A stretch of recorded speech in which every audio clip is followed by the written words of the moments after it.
अनंत वर्णादिदंसहावम् भोक्ष्यामि नियमसारम् केवली शुत केवली भणिदम् नमो करो अनंत उत्कृष्ट दर्शन ज्ञानमय जिन वीर को कहूँ नियम सार सुकेवली श्रुत केवली पर कथित श्री नियम सार जी नामक यह परम आध्यात्मिक ग्रंथ स्वाध्याय हेतु में विराजमान है। आज से 2000 वर्ष पहले इस महान पवित्र ग्रंथ की रचना आचार्य श्री कुंद कुंद देव द्वारा इसी पवित्र भूमि पर की गई और इसके टीकाकार पदम कमलधारी देव मुनिराज हैं। ग्रंथ का नाम नियम सार है। नियम से करने योग्य कार्य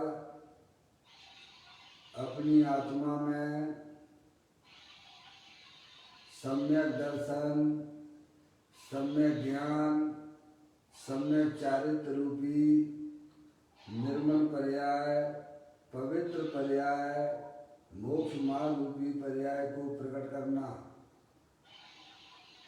क्योंकि वह पर्याय स्वयं सुख स्वरूप है और अनंत सुख का कारण भी है।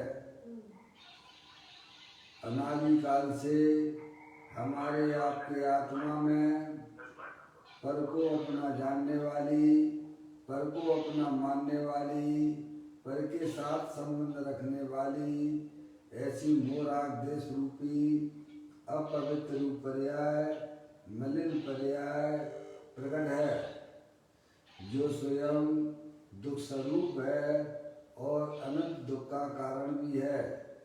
ऐसी मोराग देश रूपी मलिन पर्याय का अपनी आत्मा में से उस पर्याय का अभाव करना और सम्यक दर्शन ज्ञान चारित्र रूपी निर्मल पर्याय, पवित्र पर्याय, मोक्ष मार्ग रूपी पर्याय को प्रकट करना। ऐसे कार्य की प्राप्ति जिनवाणी माता के माध्यम से अपने आत्मा के स्वरूप को पहचानना, अपनी जो आत्म वस्तु है वह परद्रव, प्रभाव और पर्याय से भी भिन्न अखंड ज्ञान ज्योति स्वरूप है। ऐसे ज्ञायक प्रभु परमात्मा का माँ जनवाणी माता के द्वारा परिचय करके तत्पश्चात शरीर रागादिक ये सब कर्मकृत वस्तुएं हैं, इनका हमारे आत्मा के साथ में किसी प्रकार का कोई संबंध नहीं है। इस प्रकार सम्यक भेद ज्ञान पूर्वक शरीर रागादि का लक्ष्य छोड़ के अंतरोन्मुखी उपयोग के द्वारा अपने ज्ञायक प्रभु परमात्मा में अपनापन स्थापित करना, उसे ही निज रूप से जानना और उसमें ही अपनी वर्तमान पर्याय को मग्न कराना, उसे ही अनंत परमात्मा धर्म कहते हैं। देखिएगा उसकी चर्चा आचार्य भगवंतों ने, मुनिराजों ने एक एक गाथा, टीका और कलश के माध्यम से हमें अपने आत्मा के स्वरूप को यहाँ समझाया है। श्री नियम सार जी ग्रंथ का ये 5वां अधिकार यहाँ स्वाध्याय हेतु चल रहा है, जिसका नाम है परमार्थ प्रतिक्रमण अधिकार। किसी के यहाँ से डिस्टर्बेंस आ रहा है, पंखा चल रहा है क्या? थोड़ा सा बंद कर लो, आवाज आ रही है डिस्टर्बेंस की। कलश नंबर या पानी का नल चल रहा है 121वें नंबर का यह कलश है जो स्वाध्याय में यहाँ चल रहा है। उस उसका अपन पाठ करते हुए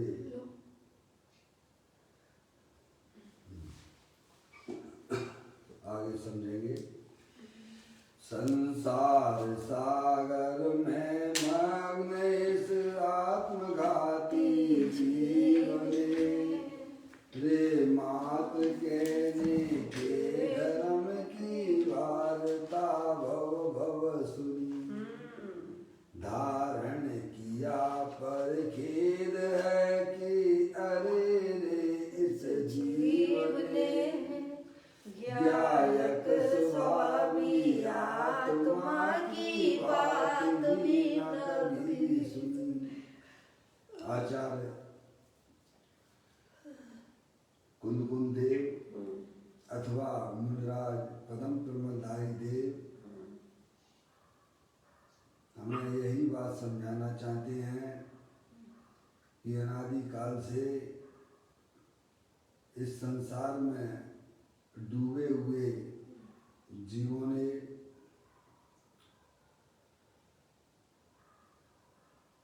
धर्म की बात मात्र तक ही ऊपर से सुनी है। अंदर से कभी भी मैं आत्मा हूँ, अपने आत्मा की एकत्व विभक्त भगवान आत्मा की बात है, आत्मा के लक्ष्य से कभी सुनी नहीं है। उसे ही यहाँ पदम प्रमलधारी देव मुनिराज इस बात को यहाँ समझाते हैं और खेद व्यक्त करते हैं कि अरे इस जीव ने ज्ञायक स्वभावी आत्मा की बात भी ना कभी सुनी है, आत्मा के लक्ष्य पूर्वक नहीं सुनी है, इसीलिए वह सारी बातें हमारी ऊपर से सब हो गई हैं। ऐसा अपन ने अभी तक पढ़ा है। देखिएगा इसी के ऊपर पूज्य गुरुदेव श्री यहाँ पर उसका स्पष्टीकरण कर रहे हैं। पेज नंबर नियम सारणी का 726 है। अपने शुद्धात्मा के आश्रय से प्रकट होने वाली सम्यक दर्शन ज्ञान चारित्र की पर्याय नियम से निर्माण का कारण बनती है। नियम सार ग्रंथ है ना, नियम से करने योग्य का, तो नियम सार का अर्थ किया था शुद्धात्मा के आश्रय से प्रकट होने वाली सम्यक दर्शन ज्ञान चारित्र की पर्याय नियम से निर्माण का कारण बनती है। कौन सी पर्याय? सम्यक दर्शन, सम्यक ज्ञान, जो अपने ज्ञायक प्रभु परमात्मा का आश्रय लेती है, वह पर्याय नियम से भाई साहब निर्वाण को प्राप्त कराती है। समझे? पर्याय का झुकाव, पर्याय में जानपना, पर्याय में श्रद्धा अपने त्रिकालिक ध्रुव भगवान आत्मा की होना चाहिए। समझे? वही वास्तव में नियम से किया जाने वाला कार्य है। समझे? शुद्धात्मा के आश्रय से प्रकट होने वाली सम्यक दर्शन ज्ञान चारित्र की पर्याय, सम्यक दर्शन की प्राप्ति अपने ज्ञायक प्रभु परमात्मा के आश्रय से होती है। समझे? वही वास्तव में नियम से निर्माण का कारण बनती है। जब तक हमारी पर्याय में अपने ज्ञायक प्रभु परमात्मा की स्वीकृति नहीं है, तब तक हमारा मोक्ष मार्ग के दरवाजे हमारे लिए बंद हैं।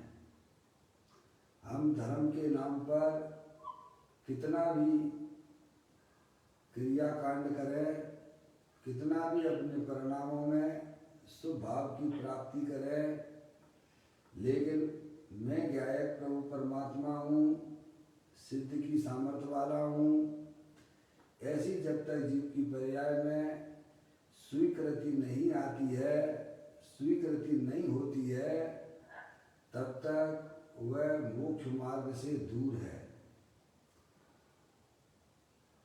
तब तक उसकी पर्याय में होने वाले दुख का भी अभाव नहीं होगा, और दुख के अभाव की न होने से उसका जन्म मरण का सिलसिला निरंतर चालू है। समझ में आई? तो कहते हैं शुद्धात्मा के आश्रय से प्रकट होने वाली सम्यक दर्शन ज्ञान चारित्र की पर्याय नियम से निर्वाण का कारण बनती है। गारंटी है। समझेंगे आप? इतना तो नियम शब्द का अर्थ हुआ। नियम सार है ना, नियम सार, नियम से करने योग्य का क्या है कि अपनी पर्याय अपने ज्ञायक प्रभु परमात्मा के आश्रय से हो। समझे? वही वास्तव में नियम है। तो कहते इतना तो नियम शब्द का अर्थ हुआ और उस नियम शब्द के साथ विपरीतता के पर्याय के लिए सार शब्द जोड़ाया गया है। क्या सार है ना? मौसमी में सारभूत चीज क्या है भाई साहब, आपको मालूम है? रस। मौसमी में सारभूत चीज क्या है? रस है ना, और बाकी का सब असार है। क्या भाई साहब? गन्ने में सारभूत चीज क्या है? मिठास।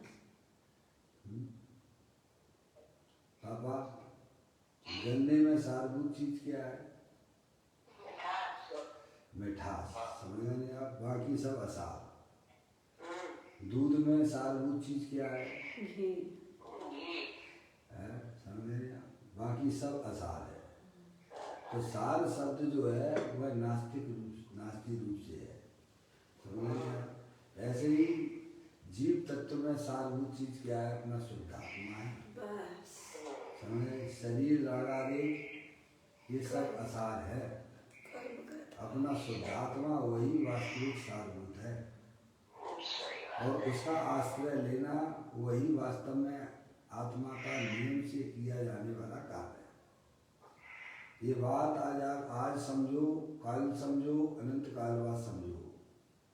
आपको यह बात समझना ही पड़ेगी क्योंकि आप अनादि अनंत रहने वाले आत्मा हो। जितनी जल्दी आप समझ लेंगे, जितनी जल्दी आप अपनी ज्ञान की पर्याय में निर्णय कर लेंगे, बस उतना ही आपकी पर्याय में उसी समय निराकुलता की उत्पत्ति हो जाएगी। क्या? जब तक यह चीज हमारे समझ में नहीं आती है तब तक इसको समझने का निरंतर प्रयास करना। दूसरे कार्य होते हों तो हों, ना होते हों तो ना हो, वो हमारे लिए कोई जरूरी नहीं है। समझ में आया? मैं चेतनेश्वर वस्तु हूँ, मुझे अपनी आत्मा को जानना है, पहचानना है, उसका परिचय करना है। सबसे पहले आगे उसे रखना। बाकी तो अनंत काल में अपन ने सुभाषुभ परिणाम बहुत किए हैं। समझे नहीं आप? वह कोई सारभूत चीज नहीं थी, वो तो असार थी। तीन भुवन में सार वीतराग विज्ञानता, वीतराग विज्ञानता, शिव स्वरूप शिवकार नमो त्रियोग समाज है। समझे नहीं आप? तीन भुवन में अगर कोई सारभूत चीज है तो वह वीतराग विज्ञानता है। राग तो असार है। समझ गए आप? और राग की रुचि वह हमारे संसार का कारण होती है। यहाँ यह कहते हैं कि अपने शुद्धात्मा के आश्रय से प्रकट होने वाली सम्यक दर्शन ज्ञान चारित्र की पर्याय नियम से निर्वाण का कारण बनती है। समझ नहीं आप?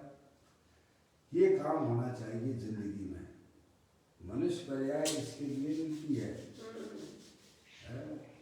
सारे ग्रंथों का देखा न वाला, सर से ऋषियों का ऋण ना उतारा, घाटा सौदा घाटे का कर, हाथ माथे पर रख रोबन लागा। सारे साथी जागे तू न जागा, बेला अमृत भरा भक्त को खोरा, आलसी सोरा बने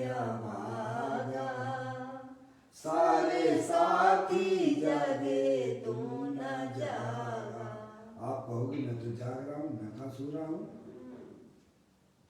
अरे शरीर को अपना मानना वह तो सोने के बराबर ही है। अपनी आत्मा को अपना जानना वही जागृत अवस्था है। आत्म जागृति।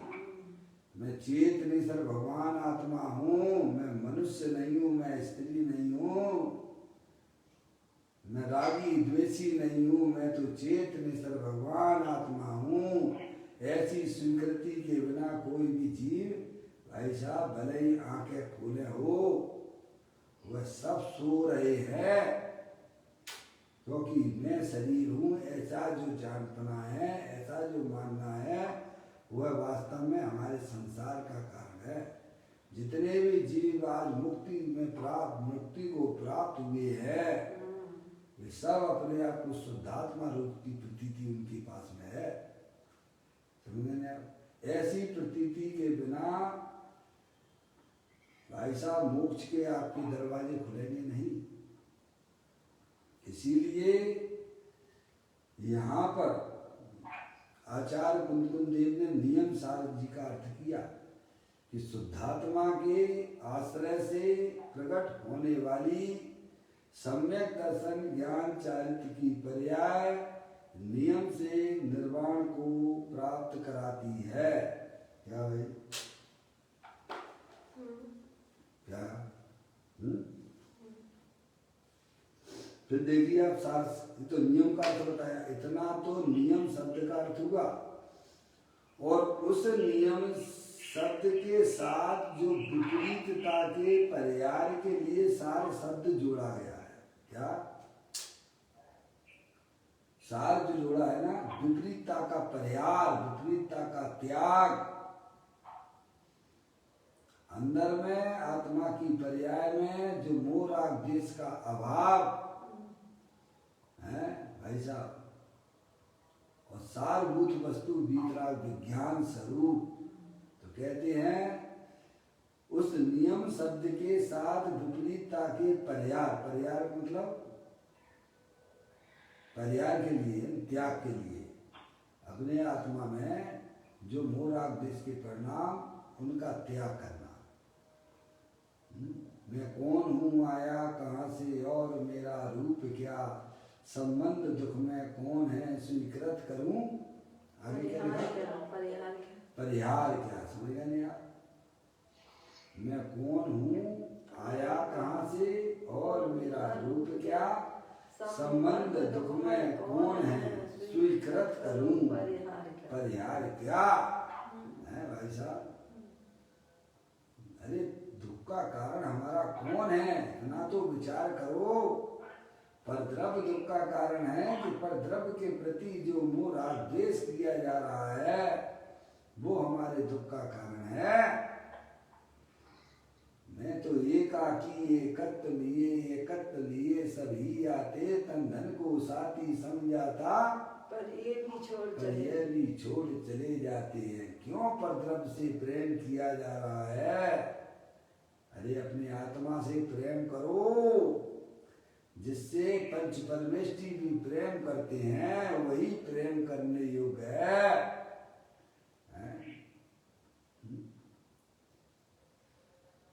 कहते हैं विपरीतता, नियम शब्द के साथ विपरीतता के परिहार के लिए सार शब्द जोड़ा गया है। विवाद रत्नात्य रूप विकल्पों को, पराश्रित भावों को अस्वीकार करके मात्र निर्विकल्प ज्ञान दर्शन चारित्र का ही शुद्ध रत्नात्रय का ही स्वीकार करने के लिए नियम शब्द के साथ सार शब्द जोड़ा है। समझेंगे आप? विवाद रत्नात्रय जो स्वभाव रूप से है उसका तो आपको परिहार करना है, क्योंकि वह पराश्रित भाव है। तो अन्य पाप भावों की क्या कहना, जहाँ देव शास्त्र गुरु के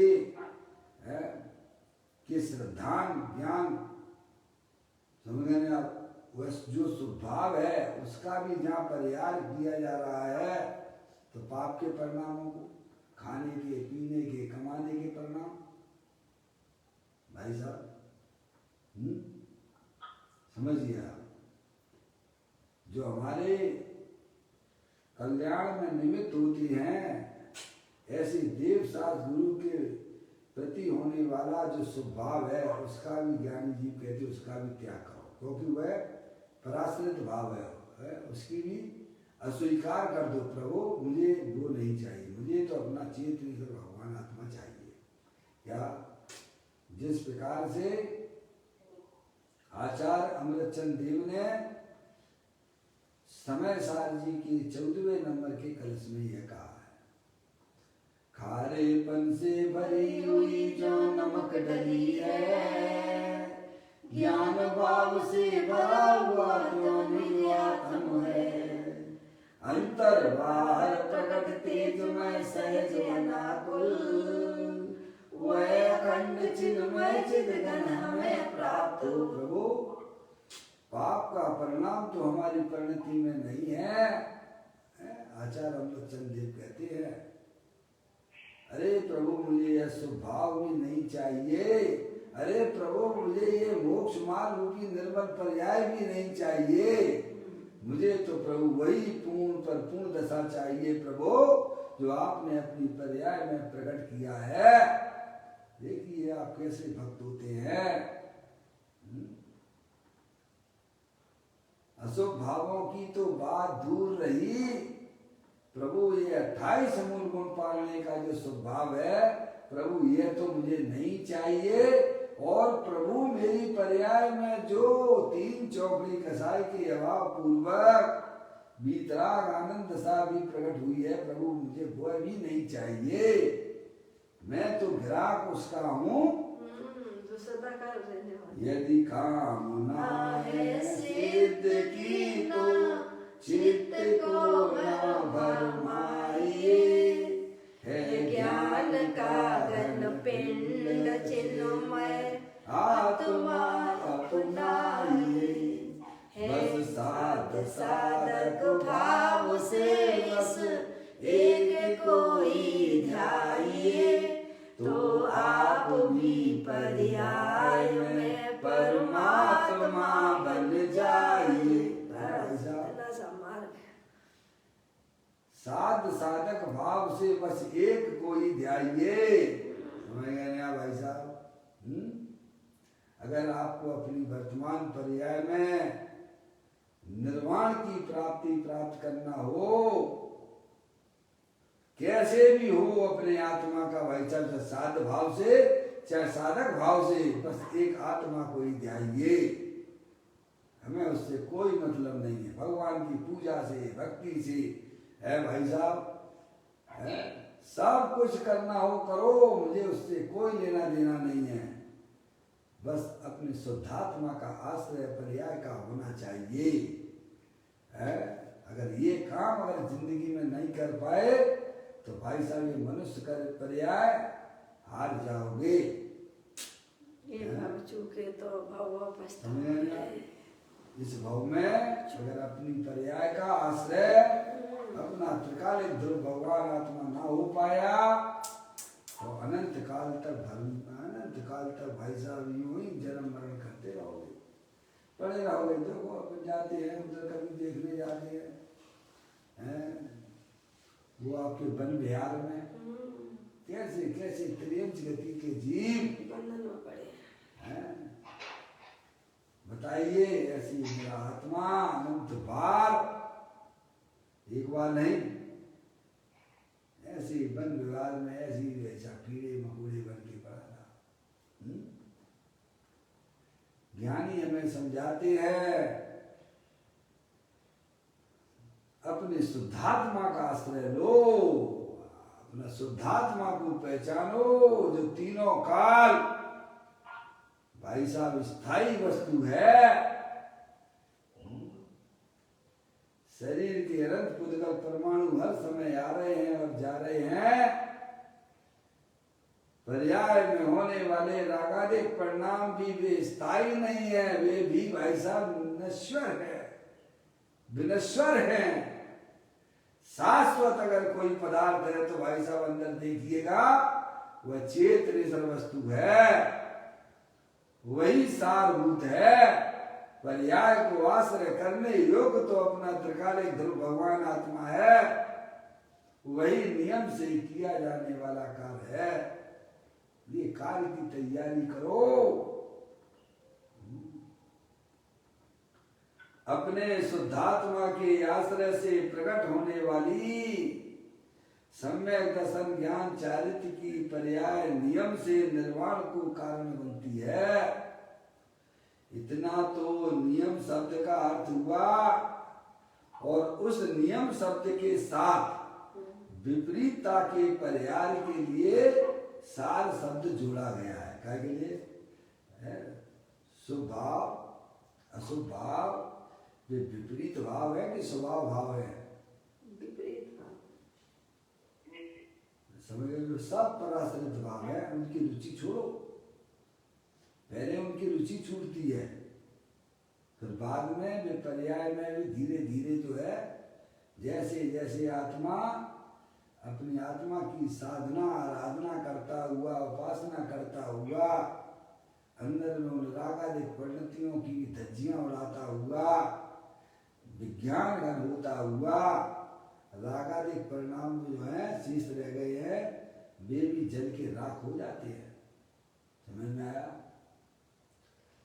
कहते हैं उस नियम शब्द के साथ विपरीतता के पर्याय के लिए सार शब्द जोड़ा गया है। व्यवहार रत्नात्रय रूप विकल्पों को है, यानी शुभ भाव विकार है, व्यवहार रत्नात्रय रूप विकल्पों को यानी शुभ भाव, पराश्रित भावों को, सब ये पराश्रित भाव है। अब भगवान की पूजा भक्ति कितनी देर तक कर सकते हो भाई साहब? हैं पापा? 1 घंटा आधा घंटा निराकुलता से कर सकते हो? 1 घंटा भी नहीं कर सकते ना, करते आधा घंटा भी निराकुलता से कर सकते हो आप? नहीं करते ना। हैं? ये जीव है तो अनादि निराकुलता स्वरूप वाला गजब हो गया है, पर एक समय के लिए भी इसकी पर्याय में निराकुलता की उत्पत्ति नहीं हुई है। सही बात है। या तो पाप में अटका चला जा रहा है या पुण्य में अटका चला जा रहा है। धर्म की खबर नहीं है। जैसे कुत्ता जो हड्डी चबाता है वो मानता है कि भाई साहब स्वाद का कारण है, स्वाद जो है हड्डी में से आ रहा है, विपरीतता है। समझ में आया? ऐसे ही अज्ञानी, समस्त अज्ञानी जीव भगवान की पूजा में, भक्ति में, स्वाध्याय में क्या मानते हैं कि निराकुलता है। अरे वो पराश्रित भाव है। अरे उस पराश्रित भाव में कहाँ निराकुलता है प्रभु? ये है ना आत्मा, भगवान आत्मा, उसका आश्रय ले लो ना भाई साहब, तो मालूम पड़ जाएगा निराकुलता किसे कहती है, निराकुलता किसे कहती है। समझ में आया भाई साहब? अपने आत्मा का आश्रय लिए बिना भाई साहब हम उसी कसाई की मान्यता को निराकुलता मान के बैठ गए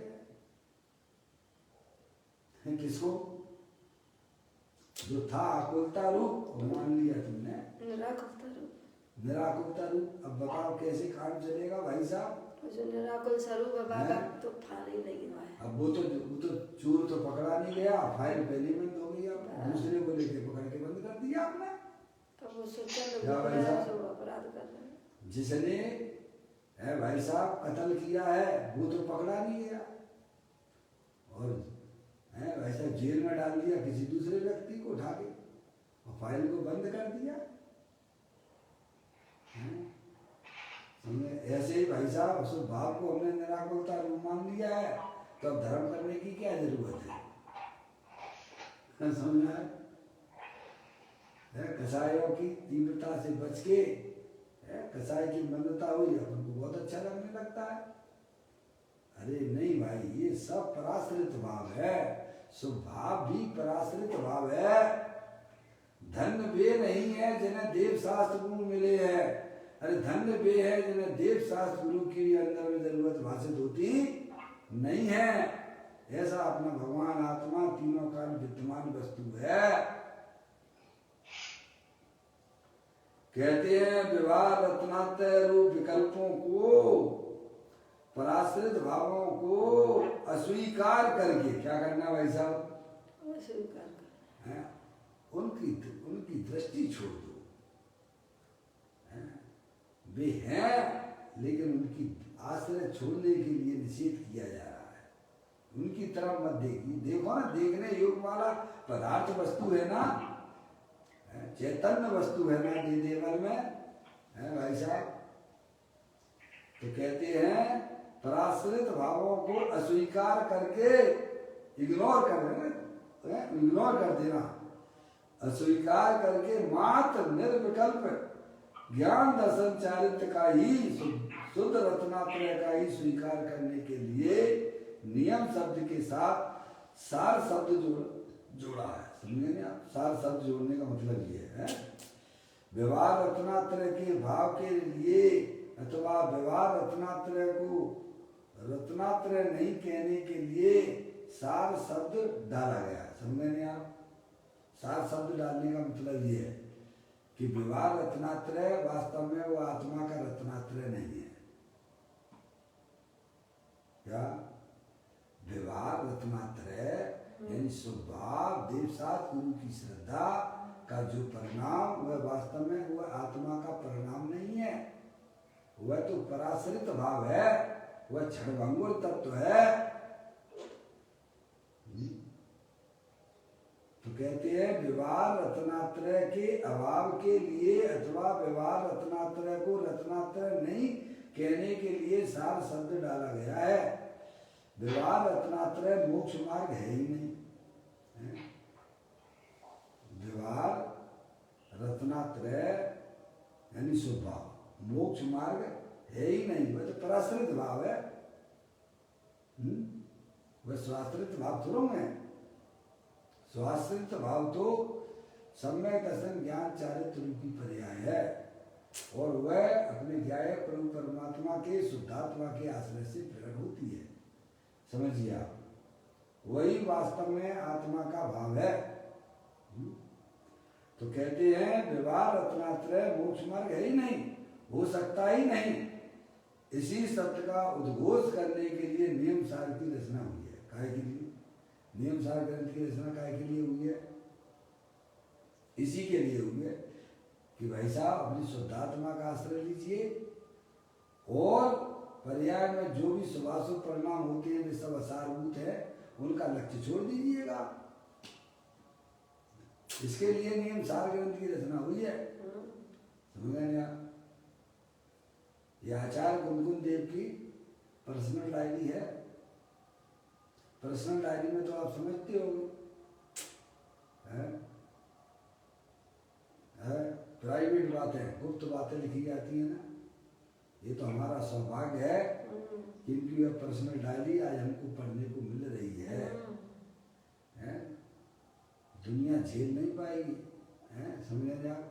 अगर दुनिया के सामने ये बातें आ जाए, इसीलिए क्या समझना कि भाई साहब अपन तो अपनी पर्सनल डायरी में लिख के जाओ, जिन्हें पढ़ना होगा पढ़ लेंगे और जिन्हें नहीं पढ़ना नहीं पढ़ो। हम तो अपने आत्मा के बस इसी में मस्त रहते थे।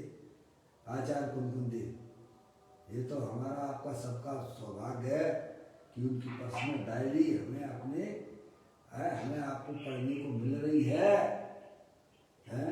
खास खास बातें लिखी गई हैं उसमें। अब देखिएगा, एक भाई ने यहाँ शंका उत्पन्न की है कि ऐसा कहने से तो एकांत हो जाएगा। क्या कहते हैं आप? ऐसा कहोगे तो एकांत हो जाएगा? अभी तेरी पर्याय में अनेकांत का जन्म हुआ कहाँ है?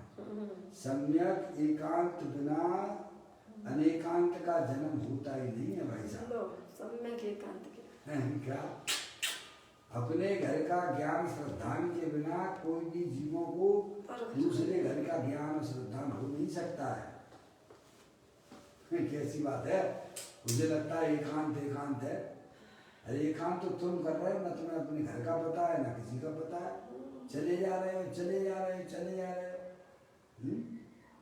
यहाँ देखो गुरुदेव श्री उसका समाधान करेंगे।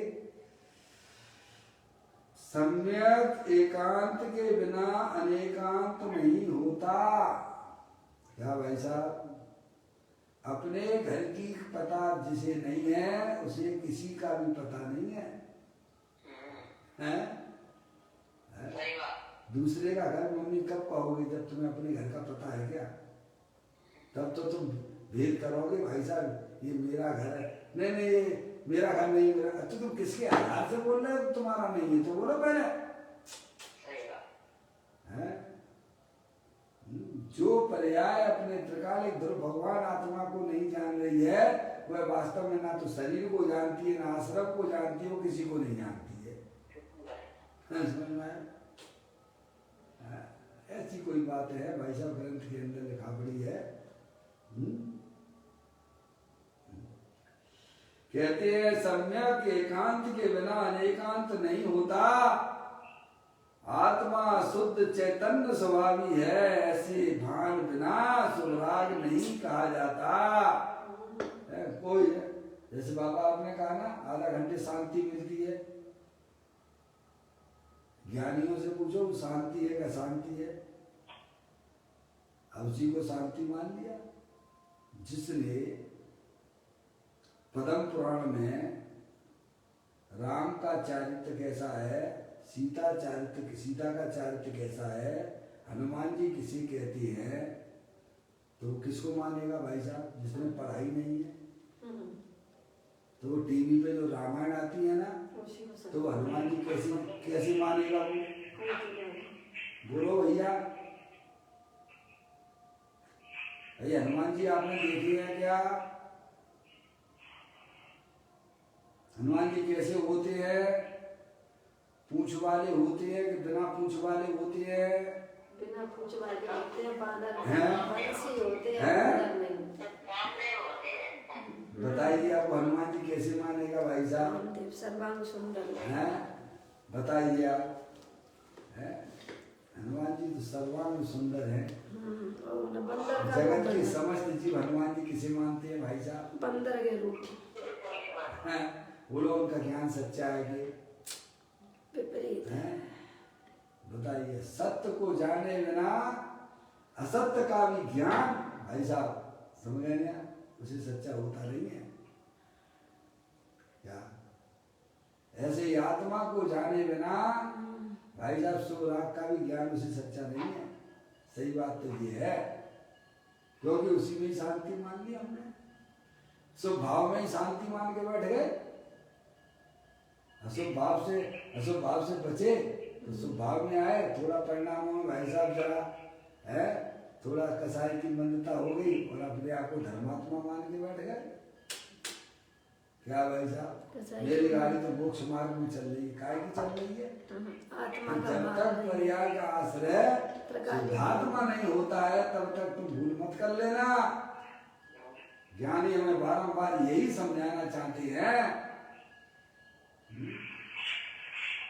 तो कहते हैं सम्यक एकांत के बिना अनेकांत नहीं होता, आत्मा शुद्ध चैतन्य स्वभावी है। क्या भाई साहब, तीनों काल विद्यमान वस्तु है भाई साहब, जिसने ना पर को कभी स्पर्श किया है, अरे रागादिक परिणतियों को भी जो स्पर्श नहीं करता है, ऐसा चेतन सर्वस्तु दे देवन में विराजमान है। कहते हैं आत्मा शुद्ध चैतन्य स्वभावी है, ऐसे भान बिना शुभ राग नहीं कहा जाता। अरे बादाम की मिट्टी के बिना भाई साहब छिलके को कौन बादाम कहेगा? क्या मम्मी, बादाम कि मिगी के बिना छिलके को कौन बादाम कहेगा? अरे बादाम उसके अंदर है तो छिलके को भी बादाम कहती है। ऐसी बात है।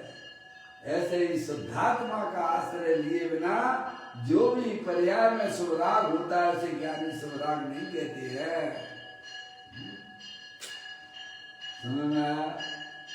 वह तो संसार मार्ग है, वो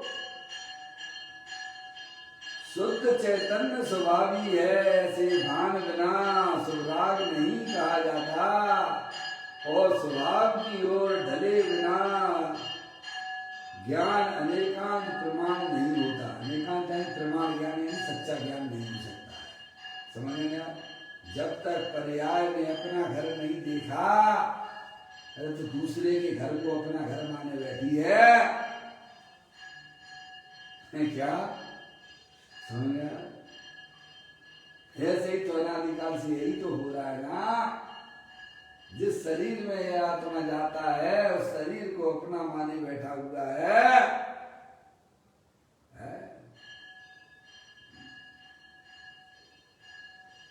कहते हैं स्वभाव की ओर ढले बिना ज्ञान अनेकांत प्रमाण नहीं होता, ये सच्चा ज्ञान नहीं होता। सम्यक एकांत के बिना अनेकांत नहीं होता। उपादान में कार्य हुए बिना निमित्त किसका है? भाई साहब बताओ, निमित्त कब कहलाएगा? निमित्त किसे कहती है? देवता गुरु निमित्त कब कहलाएंगे? जब अपनी आत्मा की पर्याय में अपने शुद्धात्मा का आश्रय होता है तो देवशास्त्र गुरु भी निमित्त कहलाते हैं। नहीं तो अनंत भारत में हमें सबको मिले भगवान, पर अपनी पर्याय ने अपनी ज्ञाय प्रभु परमात्मा का आश्रय नहीं लिया, इसीलिए भाई साहब मिले और नहीं मिले जैसे हो गए हैं। ये कह रहे हैं वो, कहते हैं सम्यक एकांत के बिना अनेकांत नहीं होता। उपादान में कार्य हुए बिना एकांत, उपादान में कार्य हुए बिना निमित्त किसका? निमित्त की परिभाषा क्या है थोड़ा बताएंगे आप लोग? शास्त्र में निमित्त की परिभाषा क्या बताई गई है? जो स्वयं कार्य परिणाम ना करे पर कार्य के उत्पत्ति में अनुकूलता का आरोप है उसे निमित्त। निमित्त स्वयं तो कार्य परिणाम ना करे परंतु कार्य की उत्पत्ति में अनुकूल होने का आरोप जिस पर आए उसे निमित्त कहते हैं। समझ में आया? उस परिभाषा में ही सारी बातें लिखी हुई हैं, पर हम पढ़ लेते हैं भाई साहब। ऐसे बहुत से जैनी हैं उन्हें निमित्त की परिभाषा नहीं आती। दिगंबर जैन दर्शन में है और उसका भाव भाषण भी कहाँ से होगा? निमित्त स्वयं तो कार्य रूप परिमित नहीं होता है परंतु कार्य की उत्पत्ति में अनुकूल होने का आरोप जिस पर आए उसे निमित्त कहते हैं। समझ? यहाँ पर समय दर्शन ज्ञान चारित्र रूपी पर्याय की उत्पत्ति नहीं हुई तो कौन उसे भाई साहब निमित्त कहे? शुभ क्रियाओं को कौन निमित्त कहे? बताइए आप, सोचिए। सम्यक एकांत के बिना अनेकांत नहीं होता है। उपादान में कार्य हुए बिना निमित्त किसका? अपने में निश्चय स्वभाव प्रकट हुए बिना, देखिए अपने में निश्चय स्वभाव प्रकट हुए बिना, निश्चय स्वभाव प्रकट हुए बिना मतलब जो शक्तियां द्रव्य के अंदर विद्यमान है उनकी पर्याय में अव्यक्ति हुए बिना भाई साहब उसे धर्म कौन कहेगा? मनुष्य पर्याय में काय के लिए आए हो भाई साहब? जो शक्तियां अपने आत्मा में है, जो अपने आत्मा में अनंत शक्तियां हैं उनको पर्याय में उनकी व्यक्त करना। अब ये काम तो आपने किया नहीं, दूसरे के काम को अपना काम मान के बैठ गए और दिन भर भाई में बुद्धि और अपना जो काम था वो भूल गए। पापा क्या होगा? होगा का चतुर्गति होगी सोएगी। चतुर्गति आपने भेज दिया सौरभ को, बेटा जा 2 लाख रुपए उससे उठा लाना। वे गए और अपने दोस्तों के साथ में खूब हंसी मजाक करते रहे। रात में घर आके वापिस आए, तो बेटे क्या हुआ? पैसे लाए? पापा मैं तो उसकी दुकान पे नहीं जा पाया। भूल गया। क्या हुआ? अरे वह समझदार है, जिस काम के लिए भेजो तो वो तो करेगा ही। बाका तो तुम्हें ध्यान ही नहीं है। और सब यार दोस्तों हंसी मजाक में बस मस्ती हो गई वो तुम्हारी है भाई साहब, चल गई दुकान, हो गया काम तुम्हारा है। ऐसे ही भगवान के पास गए, काय के लिए गए थे भाई साहब? हैं अपने जो परमात्मा मिले अपने कार्य तो किया नहीं, समझ में नहीं आया, अब हाजी वो भूल गए। समझ में नहीं आया। नरक में जिसने भाव न बाई, मानुष तन को पाने की, वेश दिगंबर धारण करके मुक्तिपुरी को जाने की। है भाई साहब, समझ गए ना आप? काय के लिए मनुष्य पर्याय में है भाई साहब? क्या भावना भाई थी कि प्रभु मैं मनुष्य हूँगा, मुनि पर धारण करूंगा, है भाई साहब? काय में लग गए।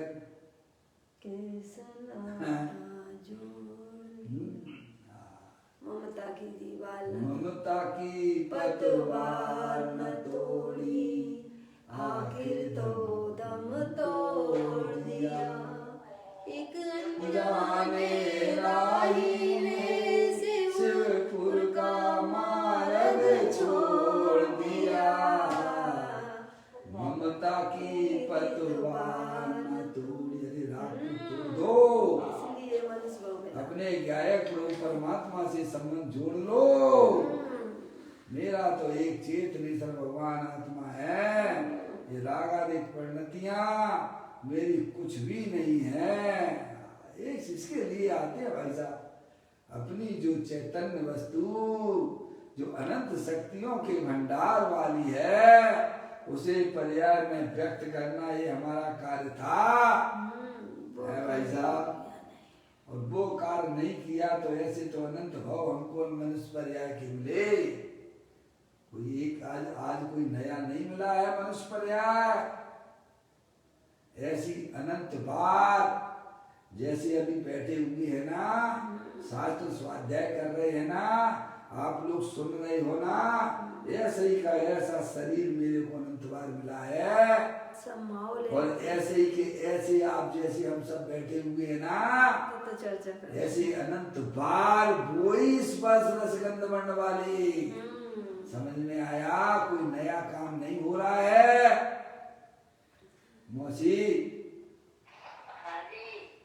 आप उस सुनने वाली अनंत बार ऐसे हमारे सामने बैठे हो, और मैं भी अनंत बार आपको सुना चुका हूँ। भगवान तो ये कहते हैं भाई साहब, ये कहानी कोई आज और कल की नहीं है, जिसको नया पुरुषार्थ लग रहा है वो। समझ में आया?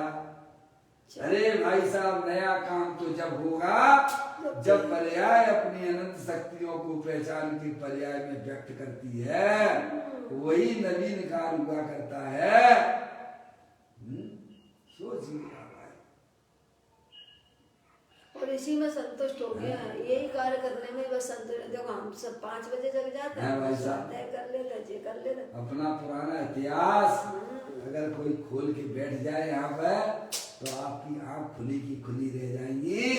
क्या हुआ है भाई साहब? यही करके फिर इससे पहले भी मैं अनंत बार कर चुका हूँ, इससे बढ़िया बढ़िया काम कर चुके हैं। क्यों आपका आत्मा अनंत बार मुनि पर धारण नहीं किया है? क्या किया है? क्या उसमें धर्म की चर्चाएं नहीं हुई थी? क्या उत्कृष्ट चर्चाएं की है? क्या मम्मी?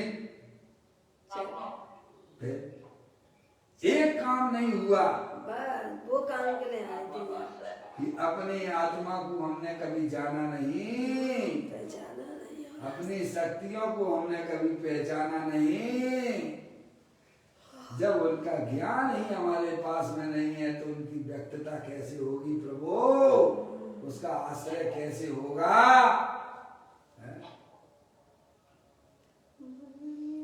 कहते हैं अपने में निश्चय स्वभाव प्रकट हुए बिना, अपने में यानी पर्याय में, अपने में यानी पर्याय में, निश्चय स्वभाव यानी अपना त्रिकालिक ध्रुव भगवान आत्मा जो पर द्रव पर भाव और पर्याय से भी भिन्न है, ऐसी गायक प्रभु परमात्मा को पर्याय में प्रकट हुए बिना व्यवहार कैसा है? एक रूप स्वभाव की श्रद्धा किए बिना अनेकता किसकी है? समझ रहे हैं? एक रूप अपना त्रिकालिक ध्रुव भगवान आत्मा जो निगोद में सोई मुझ में सोई मोक्ष मजाल अंतर भेद कछु नहीं है भेद नहीं संसार। मैं तो त्रिकालिक ध्रुव भगवान आत्मा हूँ, अनंत शक्तियों के भंडार वाला हूँ। ऐसी पर्याय में अपने त्रिकालिक ध्रुव भगवान आत्मा की स्वीकृति के बिना भाई साहब वह शुभाशुभ भाव कैसा में वे वास्तव में शुभ भाव भी हमारे कल्याण के कारण नहीं होते। परंपरा से मुक्ति का कारण इनको कहा है शुभ भाव को, इनके शुभ भाव को कहा है, ज्ञानियों के शुभ भाव को कहा है, और साक्षात कारण तो अपने त्रिकालिक ध्रुव भगवान आत्मा है। समझेंगे आप? एक स्वभाव का ज्ञान होने पर अनेक भेदों का ज्ञान हो जाता है। आपको अपने घर का ज्ञान हो गया तो आपको सबके घर का ज्ञान हो गया कि नहीं हो गया? बोलो। हो गया। मौसी, आपको अपने घर का ज्ञान हो गया तो सबके घर का ज्ञान हुआ कि नहीं हुआ? हो गया। क्या बात करते हो? दिल्ली में जितने घर हैं उनका सबका ज्ञान हुआ कि नहीं हुआ? मौसी आपको बताओ। आपने अपने घर का नक्की कर लिया तो आपको सबके घर का ज्ञान हुआ कि नहीं हुआ? दिल्ली के सब घर का ज्ञान हो गया आपको? क्योंकि ये मेरे नहीं है ये ज्ञान। क्या ज्ञान हुआ? गजब है ये भाई साहब, ये मेरे घर नहीं है, मेरा घर तो ये है। क्या समझ में आया? सबके घर। ऐसे ही आत्मा का ज्ञान हुए बिना किसी को पर का ज्ञान होता ही नहीं है। समझ में आए भाई साहब? इसका नाम अनेकांत है। सम्यक एकांत हुए बिना अनेकांत की उत्पत्ति नहीं होती है। सच्चा ज्ञान होता ही नहीं है। सच्चा ज्ञान तो जब ही होता है भाई साहब जब आपको अपने घर का खबर पड़ जाए। मैं तो चेतनेश्वर घर का भगवान आत्मा हूँ, ये शरीर मेरा घर नहीं है, ये तो ज्ञानियों को है। समझने? अज्ञानी तो शरीर को ही अपना घर माने बैठा है। बताओ हैं? जैसे छोटे छोटे बच्चे होते हैं ना, वो रेत के घर बना लेते हैं ना, हैं? क्या करते हैं? हम भी खेलते थे ना, हैं? उसी को अपना घर माने बैठते हैं। वो था ना, पप्पू था ना छोटा, 10 साल का बालक था ना, ये एक बार स्कूल नहीं गया पढ़ने के लिए। पिता ने देखा कि भाई साहब इसका बैग तो यहाँ लटका हुआ है घर में। उसकी माँ से पूछते हुए कहाँ है पप्पू? वो तो अपने दोस्तों के साथ खेलने गया है।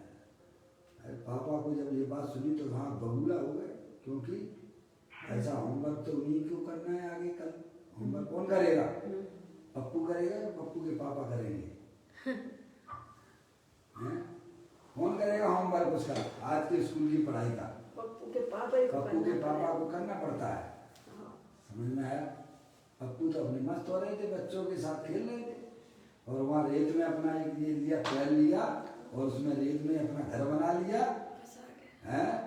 और जो है वहाँ पे जो है वो पड़ा हुआ था, पत्ते वगैरह पड़े हुए थे, और उसको जो है थाली बना ली, उसमें थाली है, और उसमें जो है ये पापा है, एक पुतला पापा का बना लिया, एक मम्मी का बना लिया, एक बहन का बना लिया, एक भाई का बना लिया है भाई साहब। और खाओ पापा, भोजन करो भोजन करो भोजन करो। पापा तो उसके उधर से आ रहे गर्म होते हुए हैं कि कल का होमवर्क तो मेरे को ही करवाना पड़ेगा।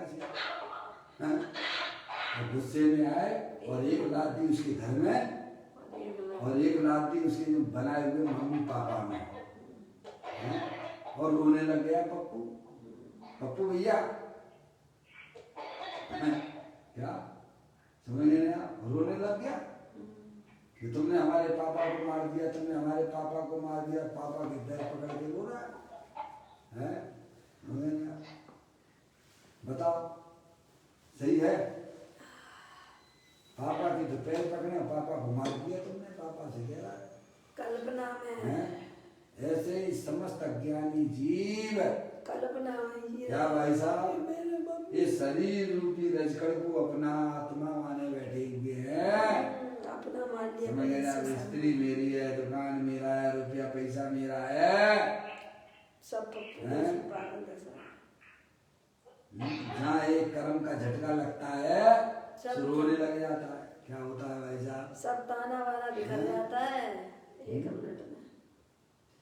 ये माटी के खेल खिलौने, माटी तन की रानी है, माटी का तन माटी का मन, माटी की राजधानी है, माटी के पुतले तेरा, माटी भरा बिछौना रे, क्यों पर मैं सुख खो रहा है, क्यों पर का दीवाना रे, अपने घर को देखो बाबू रे, जहाँ सुख का खजाना रे।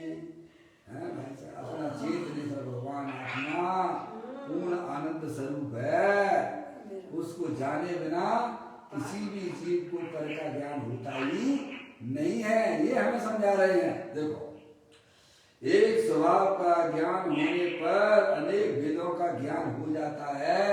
आत्मा में दर्शन भी है, ज्ञान भी है, चारित्र भी है, सब अनंत गुण है।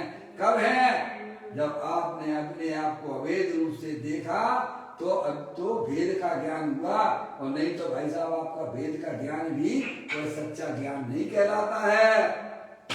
अपने आप को अभेद रूप स्वीकार किए बिना भेद का ज्ञान होता ही नहीं है। क्या आत्मा में दर्शन ज्ञान चारित्र नहीं है? अरे सब है, पर अपने आप को अभेद देखोगे तब तुम्हें दर्शन ज्ञान चारित्र का सच्चा ज्ञान कहलाएगा। एक स्वभाव का ज्ञान होने पर अनेक भेदों का ज्ञान हो जाता है, तब वह सच्चा कहलाता आपका। आत्मा त्रिकाली ज्ञान रसायन स्वरूप ही है। कैसा है आत्मा? ज्ञान स्वभाव रसायन स्वरूप।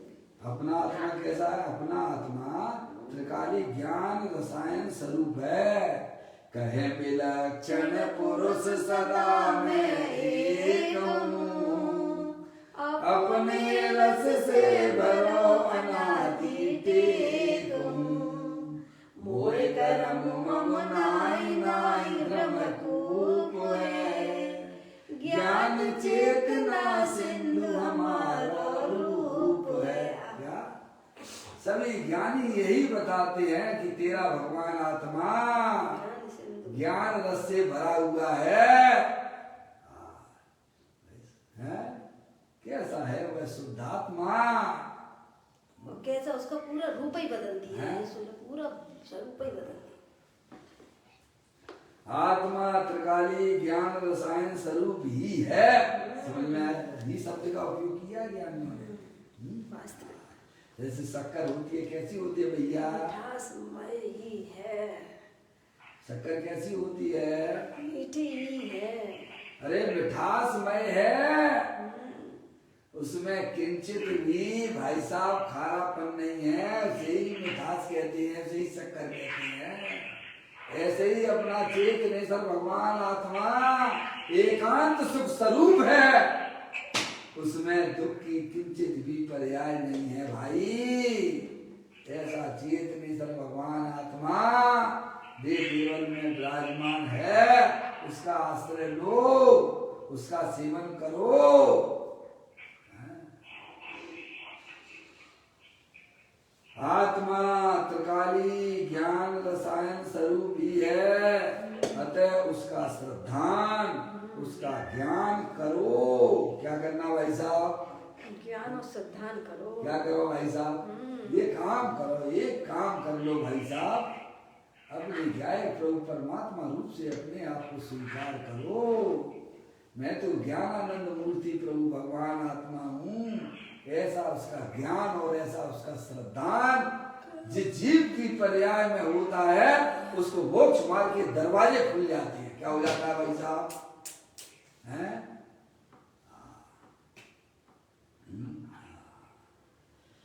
कहते हैं आत्मा त्रिकाली ज्ञान रसायन स्वरूप ही है, अतः उसका श्रद्धान, उसका ज्ञान करो। अरे रे रे, ऐसा कहकर पुरुषार्थ जागृत कराना चाहते हैं महाराज। क्या कह रहे हैं? पुरुषार्थ जागृत। हाँ भाई साहब, इसका नाम पुरुषार्थ है। अपने आप को मनुष्य मान के बैठ गए हो, ये कोई पुरुषार्थ नहीं है, ये तो निगोद के संस्कार हैं। ये जैसे निगोदिया जीव अपने आप को शरीर माने बैठा हुआ है, ऐसे ही तो मैं ऐसे ही भाई साहब हम अपने आप को मनुष्य माने बैठे हुए और निगूत गया हो एक नंबर के। समझ में आए? अंदर की मान्यता बदले बिना धर्म की शुरुआत होती ही नहीं है भाई। बाहर के चोले तो अनंत बार बदले। कहते हैं ऐसा कहकर प्रसाद जागृत कराना चाहते हैं। इस ज्ञान स्वभाव में रुचि और एकाग्रता की बात सुनी नहीं है। समझ में आप? ऐसी बात कभी जिंदगी में सुनी? ये आपको ये बातें भाई साहब मिलने वाली नहीं है। नहीं मिलेंगी, नियम सार ग्रंथ में मिलेंगे, आचार्य भगवंतों के पास में मिलेंगी। समझ रहे आप? और इसका भी उल्टा उल्टा अर्थ करके बैठ जाएंगे। समझ लीजिए आप, अगर कोई जागृति नहीं है तो भाई साहब आप वो ही कहते देखो देखो देखो ये देखो कांची स्वामी क्या कहते हैं। अरे कांची स्वामी क्या कहते हैं? ग्रंथ में आचार्य परम प्रबंध कह रहे हैं ना भाई साहब। अपने आत्मा को जाने बिना आपको ऊपर का ज्ञान सच्चा होता ही नहीं है। अपने घर का ज्ञान हुए बिना दूसरे के घर का ज्ञान आपको हो ही नहीं सकता है? ये तो भाषा युक्ति से लॉजिक से समझाते हैं ना यार। इस ज्ञान स्वभाव में रुचि और एकाग्रता की बात सुनी नहीं है, और जो सुनी है वह सब झूठी है। समझ रहे हैं आप? अज्ञानी को व्यवहार का उत्साह आता है। काय का उत्साह आता है? व्यवहार का। काय का उत्साह आता है? व्यवहार का उत्साह आता है। चलो भाई साहब मंदिर चले हैं? इतना अपने भगवान आत्मा के प्रति उत्साह आता है। मैं कहता हूँ बैठ जा जरा 2-5 मिनट से शांति से, हैं? तो उसे धर्म ही नहीं लगता है उसे। मम्मी हैं? जब शांति से बैठ जाएगा चुपचाप, माँ चिट्ठे माध्यम पे तुम कोई विचार ही मत करो, छोड़ दो आप। क्या भाई साहब? जो करे तो बात कह दे, तो स्वच्छंदी है, जिन्हें सब छोड़ छाड़ रहा हूँ। भगवान कहते माँ चिट्ठे माध्यम पे, हे जीव तू कुछ विचार मत कर, हे जीव तू किसी से चिंतन मत कर, हे जीव तू किसी को तुम झुको भी मत। क्या भाई साहब? तुझे बड़ा कंठाला लगता है, क्योंकि आत्मा के ज्ञान के बिना सारी दशाएं ऐसी हो रही हैं सबकी। समझ में आया?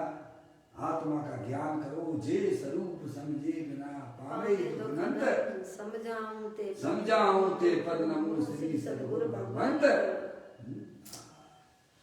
अज्ञानी को व्यवहार का उत्साह आता है। व्यवहार या निमित्त की बात जहाँ आती है वह उछल पड़ता है। क्या पड़ता है? उछाला मार जाता है इसकी परिणति। मैं ज्यादा बात नहीं करूंगा भाई साहब, ना विद्वान का नाम लूंगा। एक बार की बात है, हम 2 विद्वान थे। मैं पढ़ता था समय सार, वह पढ़ते थे मोक्ष मार्ग प्रकाशक। बढ़िया व्यक्ति है, प्रसिद्ध व्यक्ति है? क्योंकि समय सार में तो भाई साहब एक ही बात आई, आत्मा की बातें आएंगी मुख्य रूप से। तो कहते अरे यार ये अनिल पंडित जी तो जो है एकांत वाले हैं। समझ लेंगे? और जे पंडित जी हैं ये सही है, क्योंकि निमित्त नैमित्तिक की बातें उसे बड़ी अच्छी लगती हैं। समझिएगा? है? और भगवान आत्मा की बातें करो तो जैसे एकांतवादी है। समझ में आए भाई साहब? ये दुर्दशा दिगंबर समाज के अंदर है, अरे अपने अंदर भी चल रही है भाई साहब, दूसरों की क्या कहना। सही बात। कहते हैं व्यवहार, अज्ञानी को व्यवहार का उत्साह आता है। व्यवहार या निमित्त की बात जहाँ आती है वहाँ उछल पड़ता है। ये हमारी बात है। क्या की बात है? और कहता है कि देखो यहाँ हमारी बात आई है, ये हमारी बात करते हैं। चरणानंद की बात चले ना तो कहते हाँ ये हमारी बात है। समझ में आई कि नहीं? किंतु भाई व्यवहार है, राग है, निमित्त है, इनका किसने इनकार किया है? सब है ना भाई साहब, कौन मना कर रहा है? किंतु इनमें तू जो उमंग और उत्साह करता है वह करने योग्य नहीं है। वहाँ तो आके शर्म से झुक जाना चाहिए। क्या शर्म है? जैसे कोई अपन गलत काम करे ना भाई साहब, तो अपनी आंखें कैसी हो जाती हैं? गलत काम करती है तो कैसा लगता है? मुझे किसी से नजर नहीं मिला पाती। समझ गए आप? आंखें शर्म से झुक जाती हैं। ऐसे ही शुभ भावों में आके झुक जाना चाहिए। प्रभु ये काम हमारा नहीं है चापलूसी करना, प्रभु आपके पीछे मैं झुक झुक जाऊं। जड़ चेतन की परिणति प्रभु अपने अपने में होती है, अनुकूल कहूं प्रतिकूल कहूं प्रभु ये झुकी मन की वृत्ति है। जड़ पर झुक झुक जाता चेतन की मार्दव की खंडित काया। भाई साहब पर की तरफ झुकना ये आत्मा का स्वभाव नहीं है। आत्मा का स्वभाव तो अपने गायक प्रभु परमात्मा की तरफ झुकना ये पर्याय का धर्म है। अरे पत्नी का धर्म क्या होता है? पापा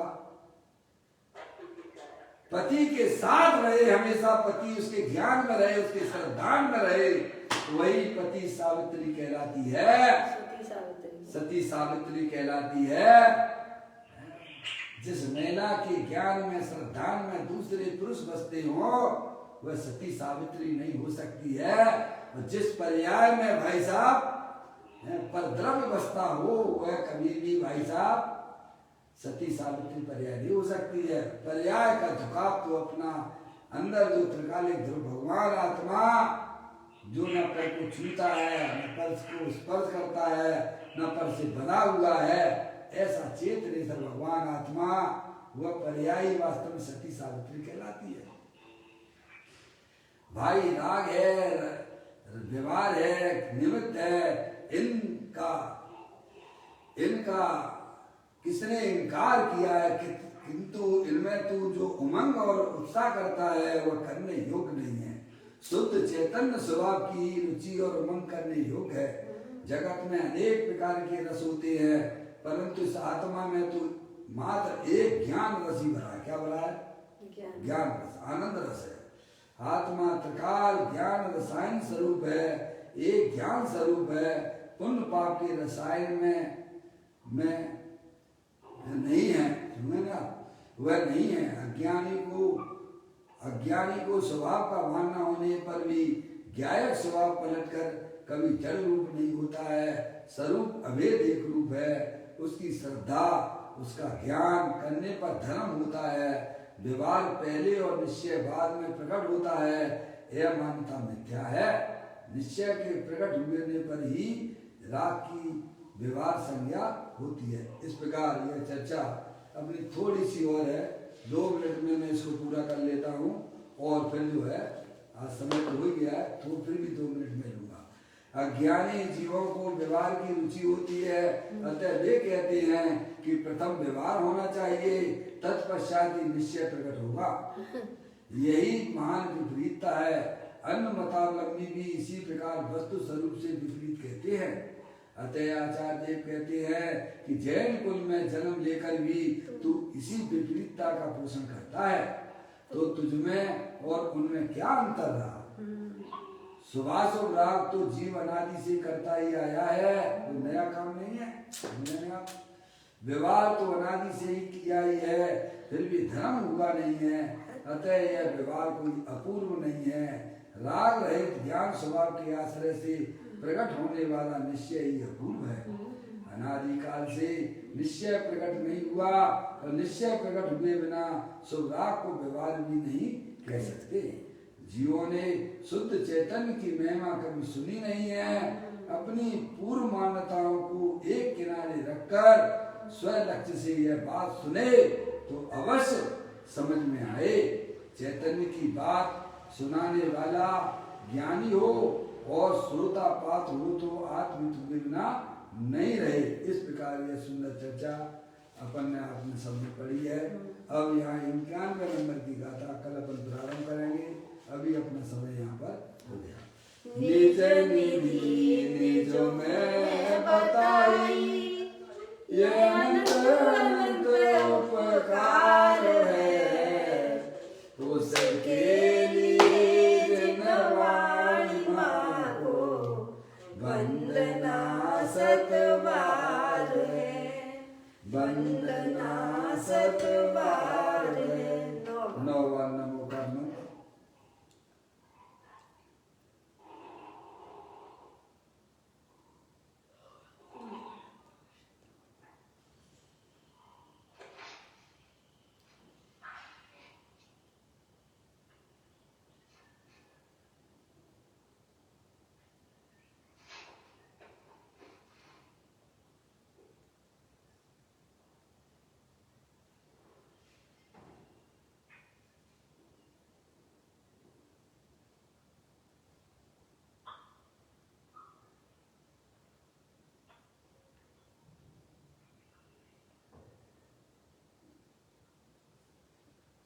बोलो द्वादशांग जलवाणी माता की जय। महान जैन धर्म की